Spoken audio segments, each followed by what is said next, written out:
Sound waves, basically waves का ही एक second part sound waves. कोई नया चैप्टर ऐसा बोलना समझदारी नहीं है। साउंड वेव्स, कौन सी वेव्स? Sound waves. अपन पहले बेसिक बेसिक बातें कर लेते हैं साउंड वेव्स पे। साउंड वेव्स को मीडियम चाहिए कि नहीं चाहिए? मैकेनिकल वेव है, non mechanical? Mechanical, non mechanical? Basic basic बातें कर लेते हैं। क्या wave carries energy? Mechanical wave का मतलब इट रिक्वायर्स, क्या दो टाइप की वेव होती थी? बेसिक बेसिक बातें फटाफट करते हैं। दो टाइप की वेव होती थी, मैकेनिकल और मैकेनिकल वेव होती थी जिनको मीडियम पक्की बात। तो it requires medium, it requires. जब मैं आपको बोल रहा हूं तो कौन मीडियम की तरह एक्ट कर रहा है? कौन कर रहा है? कई बार पूछ चुका हूं, फिर पूछ रहा हूं, कमरे में वैक्यूम क्रिएट करते हैं, दिखाई देगा सुनाई देगा? सुनाई, क्योंकि लाइट को मीडियम की जरूरत नहीं है पर साउंड को मीडियम की जरूरत है। अरे भैया हाँ ना बोल। Mechanical wave it requires medium, कोई शक वाली बात। साउंड वेव्स कैसी होती है? लॉन्गिट्यूडनल की ट्रांसफर्स, लॉन्गिट्यूडनल की ट्रांसफर्स, लॉन्गिट्यूडनल वेव्स में। और लॉन्गिट्यूडनल वेव्स बेसिकली होती क्या है? लॉन्गिट्यूडनल वेव्स बेसिकली होती क्या है? लॉन्गिट्यूडनल वेव वो होती है जिसमें क्या मीडियम पार्टिकल्स भी ऐसे ऑसिलेट करते हैं और क्या वेव भी ऐसे प्रोपगेट करती है। क्या direction of motion of particles and direction of wave propagation is same. इसलिए थोड़ा पढ़ने में टफ भी होती है। आज इसी को पढ़ाया जाएगा, कोई शक वाली बात? अरे भैया हाँ ना तो बोलो। आज इसको पढ़ाया जाएगा, परेशानी वाली कोई बात नहीं। अभी किसी बेसिक सी बात उतारने हैं। तो ये मैकेनिकल वेव होती है, मीडियम रिक्वायर करती है। लॉन्गिट्यूडनल वेव होती है, लॉन्गिट्यूडनल वेव वो होती है जिनका पार्टिकल्स का जो डिस्प्लेसमेंट है और जो वेव का डिस्प्लेसमेंट है क्या उसकी डायरेक्शन सेम होती है। अरे भाई हाँ ना बोलना पड़ेगा। बहुत बढ़िया, बहुत सुंदर, बहुत मजा आया, वाह वाह। और सुन, लॉन्गिट्यूडनल वेव्स हो गया, it requires medium, mechanical wave हो गया। और सुन, हमको ये जाते रहो तुम लोग। हमारे नॉर्मल टेम्परेचर एंड 180 एम पे वेलोसिटी ऑफ साउंड क्या होती है? 332 मीटर पर सेकंड। 330 लेते हैं अपन लगभग। कितनी? 332 मीटर पर सेकंड। थोड़ा सा याद रह जाए तो कोई बुराई। हमारे जो नॉर्मल कान है, ह्यूमन ईयर, उनको कितनी फ्रीक्वेंसी सुनाई देती है? हमें क्या ऑडिबल है? हमें हर फ्रीक्वेंसी ऑडिबल है या रेंज ऑडिबल है? कहां से कहां तक? 20 हर्ट्ज से लेकर 20 किलो हर्ट्ज। जो 20 हर्ट्ज से कम होती है उन्हें क्या बोलते हैं? इंफ्रासोनिक। इंफ्रासोनिक ही बोलते हैं ना? अरे यार हाँ ना बोल। जो those frequencies less than 20 hertz they are known as infrasonic. अरे सब टाइम पास ले देख लो। और अगर फ्रीक्वेंसी 20 किलो हर्ट्ज से ज्यादा है तो अल्ट्रासोनिक। ये सब आपने पढ़ा हुआ है, बेसिक बेसिक से लिख लो। काम की बात पे भी बनाते हैं ताकि हाँ भाई ये चाहिए होता है। अच्छा ठीक भाई, लॉन्गिट्यूडनल वेव समझते हो? चाहो तो लॉन्गिट्यूडनल वेव के बारे में पहले लिखा चुका हूं एक बार, चाहो तो लिख लो, नहीं तो चाहो तो समझ जाओगी भाई लॉन्गिट्यूडनल वेव्स होती है ना।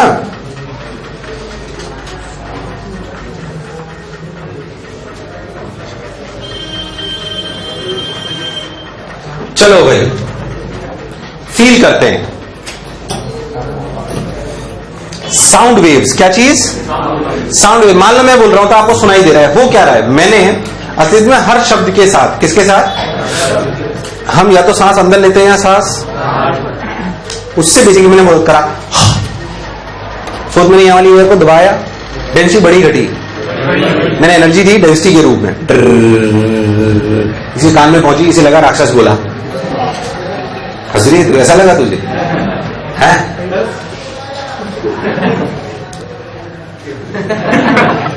अरे हाँ ना तो बोलो। है कि नहीं यार? सिंपल ऐसे अपन करते हैं। बेसिकली कंप्रेशन रेयर फ्रैक्शंस बनते हैं। क्या बनते हैं? अभी समझ में आ जाएगा, तो इसमें कोई रॉकेट साइंस नहीं है सर। थोड़ा सा साउंड वेव में ध्यान सुनना। जो अगला एडिट लेक्चर है डीएलटी में साउंड वेव पे सवाल कहां से आएगा बता दूंगा आपको। बीट्स, डॉपलर इफेक्ट और रेजोनेंस कॉलम। कहां से? ये प्रेशर वेव, ये मैं पढ़ाऊंगा जरूर। जितना मैं पढ़ाऊं समझ में आ जाए बहुत बढ़िया। हालांकि बढ़िया डिटेल में पढ़ाऊंगा, टेंशन ना लें। बट उसके लिए परेशान होने की जरूरत। इतने सालों में सवाल जो आता है वो कहां से आता है? Doppler effect, beats, resonance column. याद रखें एकदम, है ना। और तीनों सिंपल चीजें। बीट्स थोड़ा सा ठीक होगा, बाकी सब नॉर्मल तुम्हें समझ में आ जाएगा। बीट्स की मैसेज मैं तुम्हें बता चुका हूं। खैर,